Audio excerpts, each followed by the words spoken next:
Olá, gente. Boa noite, tudo bem?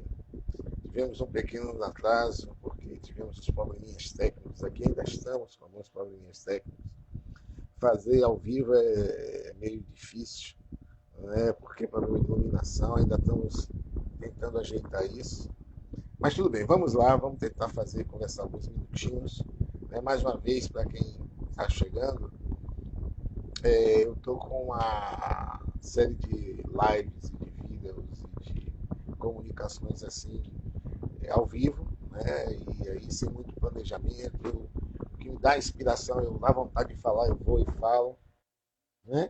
E aí hoje eu queria falar um pouco sobre o meu grupo de trabalho, né? O meu GT, que eu irei coordenar, né? No Congresso Baiano de Pesquisadores Negros, e ela fala sobre epistemologia mítica, africanidades e relações étnico-raciais da Bíblia. Então, meu GT tenta trabalhar com essa dimensão, né, de epistemologia mítica, africanidades e relações étnico-raciais na Bíblia. E aí, antes, né, para a gente começar e a gente começar a pensar, esse primeiro vídeo, que a gente vai ser uma série de vídeos, esse é um primeiro vídeo introdutório, primeiro para deixar para vocês o que é literatura, como é que eu estou tratando a textualidade bíblica. Então, para quem é de tradição judaico-cristã, ou para quem não é de tradição judaico-cristã, não dá para negar a relevância e a importância que a textualidade bíblica, que a Bíblia tem na cultura e na civilização, na formação da civilização ocidental e hoje também na oriental também. Então, desta forma, pensar em epistemologia mítica, pensar em epistemologia, pensando em uma dimensão da epistemologia, é pensar uma dimensão da fonte do conhecimento. A epistemologia tem outras dimensões, mas eu vou buscar apenas essa dimensão da fonte do conhecimento. Então, e aí, pensando enquanto fonte de conhecimento, enquanto fonte de saber, enquanto origem desse saber, eu vou me ater, né, à literatura bíblica como elemento de uma epistemologia mítica. Esse é o texto introdutório, então não vou detalhar muito, vou tentar fazer uma linguagem bem simples, mais simples que eu puder, para que vocês possam entender e que possa ser uma coisa bem participativa. Então, a primeira coisa que eu queria deixar clara é isso, né? Que quando eu estou falando em literatura mítica, eu estou buscando a literatura bíblica, mas não apenas, mas principalmente. Por que eu estou falando, chamo de literatura bíblica? É porque a Bíblia é uma coletânea de livros. E em cada livro tem uma coletânea de textos, uma coletânea de autores, uma coletânea de tradições. Então, na realidade, a Bíblia não é um livro.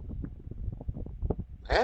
Ela é uma coletânea de livros que reúne, né, vários autores, várias tradições, que são tradições orais.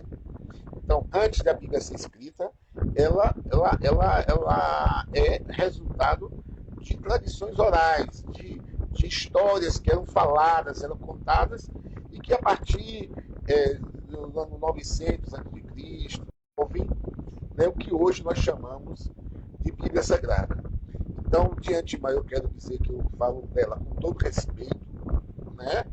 Não quero desrespeitar nem desconsiderar os que estão aqui cristãos, as pessoas que são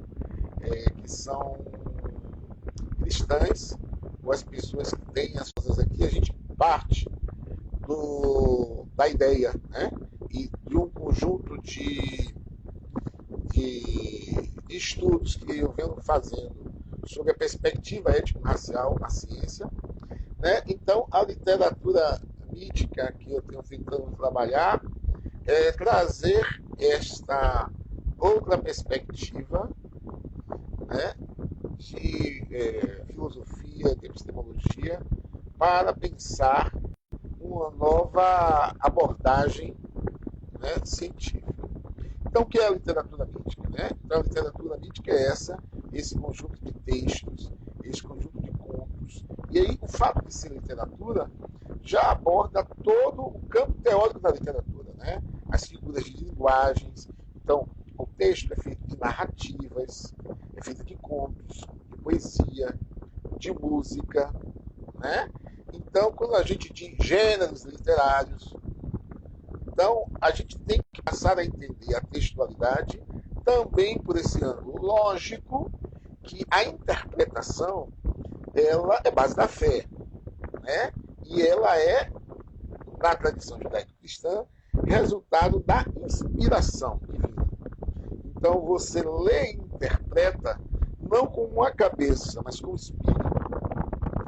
Não o texto é lhe revelado, né? Então eu também não vou cair na armadilha de tentar ler o texto de maneira cognitiva, de maneira intelectual, né?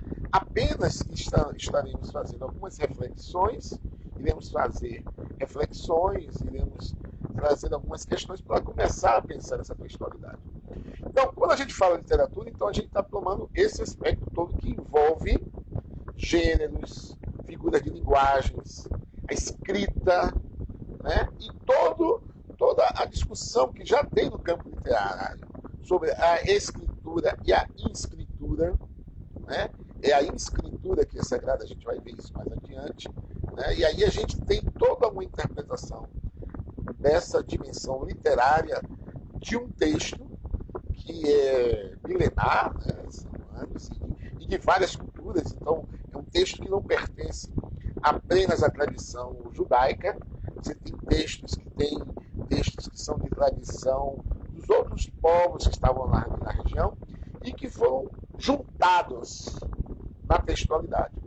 Às vezes, algumas pessoas interpretam literalmente, às vezes algumas pessoas dizem assim, mas a Bíblia é genocida porque não entendeu ainda a dimensão pedagógica da textualidade e da literatura mítica. Então, a literatura mítica, ela é pedagógica, né? Então, a literatura envolve essa dimensão. Quando eu estou falando literatura, eu estou há diversas traduções, há diversas linguagens que tem o texto. Ela é aramaico, é o koiné grego, né? É o hebraico. Né? Então, nós temos palavras de origens que não são hebraicas, não são gregas. Então, é uma textualidade que envolve, e aí, estou falando de textualidade, vocês depois dá uma olhada no que eu quero dizer com textualidade e não apenas texto, é que envolve toda uma conjuntura, toda uma contemporaneidade dos textos. A gente tem que achar que o texto ele é linear, então o que está no primeiro capítulo segue o segundo, depois o terceiro, e a gente tende a achar que por ser literatura bíblica, ela é cronológica, e não é. Os livros não estão na ordem cronológica, os textos não estão na ordem cronológica, e a gente não pode analisar os fatos da ordem cronológica. Então, né, como esse é um texto introdutório, como esse é um vídeo introdutório, eu estou dando os primeiros sinais, né, as primeiras indicações do que nós estaríamos chamando de literatura mítica. Então, a dimensão literária dela é porque nós temos no livro de Salmos poesias, nós temos epopeias, nós temos o gênero da sapiensal, que é os livros da sabedoria, os livros de provérbios, né? Então nós temos várias dimensões, né, que envolvem digamos assim, a literatura e a interpretação da textualidade. Então, repetindo, né, analisar a Bíblia como textualidade, como texto, como narrativa, de uma certa forma, entender que o texto tem um contexto, tem uma cultura, tem uma tradição, que é uma tradição oral, que sofreu muitas interpretações.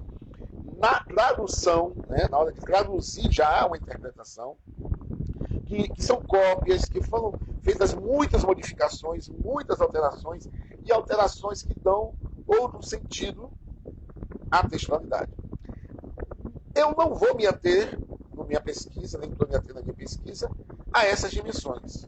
Porque a teologia já faz isso, os hermeneutas já fazem isso, né, os biblistas já fazem isso. E a proposta não é ser mais uma abordagem dessa. né? Por isso que eu estou trabalhando como literatura mítica. A ideia é trazer essa dimensão, essa discussão para o campo filosófico e epistemológico, e essa é a novidade, né? É tratar o texto como literatura mítica. E por que mítica?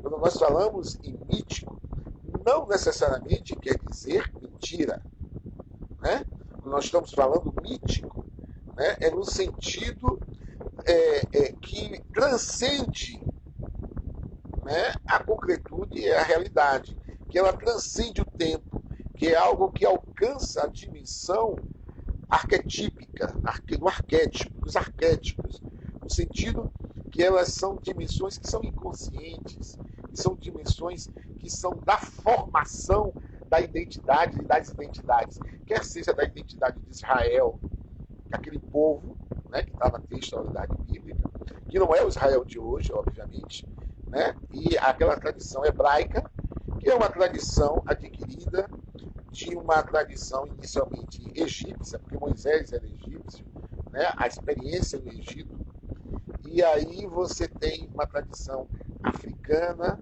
egípcia, que vai para a textualidade, né, e que está no texto, e que muitas vezes foi camuflado, distorcido, para desviar a originalidade do texto. Então, o texto foi roubado, né, pelo Ocidente, por Roma, pela Europa, e que se apropriou do texto e passou a dominar a interpretação do texto, as traduções do texto, as cópias, e obviamente a gente sabe o quanto a Bíblia e o cristianismo foi utilizado e é utilizado como instrumento de poder e de dominação. Então, quando nós estamos falando de literatura mítica, estamos falando essa dimensão pedagógica da literatura. Ela é mítica também porque ela é pedagógica. Então, eu não posso ler a textualidade bíblica, não posso ler a Bíblia apenas não procurando uma dimensão histórica. Ela tem componentes históricos? Tem, como todo mítico tem história. Né? E aí, essa dimensão mítica, ela pode ser histórica, mas ela é sobretudo cultural, ela é sobretudo social, ela é política, ela é econômica. Né? Então, tem essas dimensões que estão juntas na textualidade e são articuladas.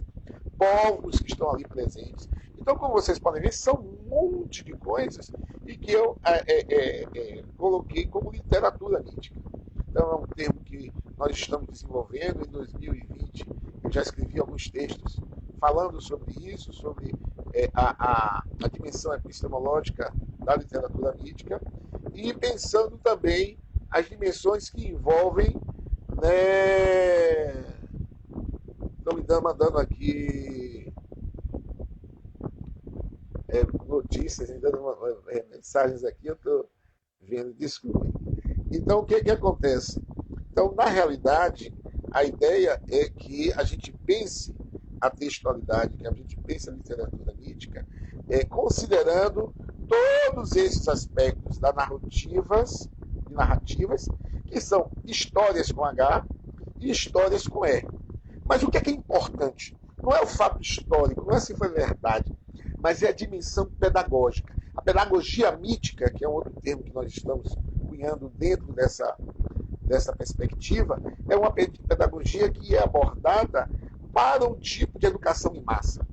Né? É uma pedagogia que ela está ligada à tradição oral, ela está ligada muito àquelas culturas que tem nos contos, nas práticas culturais, essas dimensões. Então, quando nós falamos, né, nessa dimensão pedagógica da literatura mítica, nós estamos falando na dimensão que extrapola, né, a literatura, a dimensão convencional da literatura, e que extrapola a dimensão da textualidade simplesmente. Né?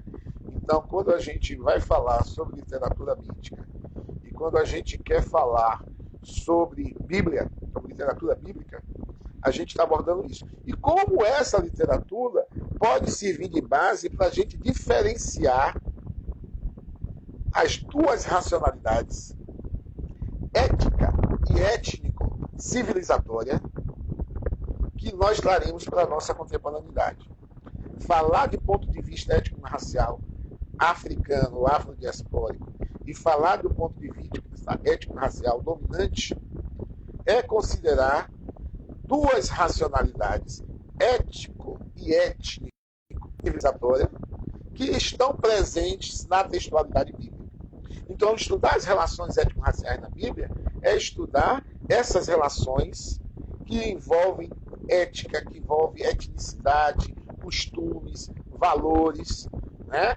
E que estão muito presentes em dois grupos que se defrontam na textualidade. E aí, desta forma, as histórias, as narrativas que são lá, não podem ser vistas apenas pelo seu ângulo histórico, mas sim pelo seu ângulo pedagógico. Então, essa é uma dimensão introdutória para vocês entenderem o que é a literatura mítica. Não é simplesmente tentar colocar como a literatura sagrada ou como a literatura dos outros povos que tinham, né, a literatura grega, nórdica, que também utilizam a mitologia, né, mas não é essa a abordagem que eu vou chamar. Ela não é igual às outras. Né? Ela tem toda uma tradição que não vai dar para a gente discutir aqui nesse rápido vídeo, né? Mas é apenas para que a gente possa entender e não cair na literatura mítica, que chama a Bíblia de mentira. Não é essa a dimensão. Ao longo da semana, ao longo dos próximos vídeos, a gente irá discutir, nós iremos discutir um pouco mais e tentar evidenciar um pouco mais essas questões, ok? Eu vou ficar por aqui, esse é um vídeo que a gente colocou aqui, né? Então, eu queria agradecer o pessoal que está assistindo diretamente 24 horas, ao vivo, né? Porque a ideia é realmente essa, é uma live assim, de surpresa, eu vou fazer algumas, né? Não é algo planejado, mas assim, de compartilhar essa dimensão do que nós estaremos trabalhando, nós trabalharemos no Congresso, né? Que é uma dimensão de pensar a epistemologia mítica, resgatar a epistemologia mítica como elemento, né, que vai compor o pensamento étnico-racial, o ponto de vista étnico-racial africano e afrodiaspórico, certo? Então, acompanhem, curtam, né, compartilhem, beijo no coração, obrigado aí, e a gente vai caminhando, né, continue curtindo lá no Face e aqui no Instagram, tá bom? Grande abraço, beijo no coração de vocês.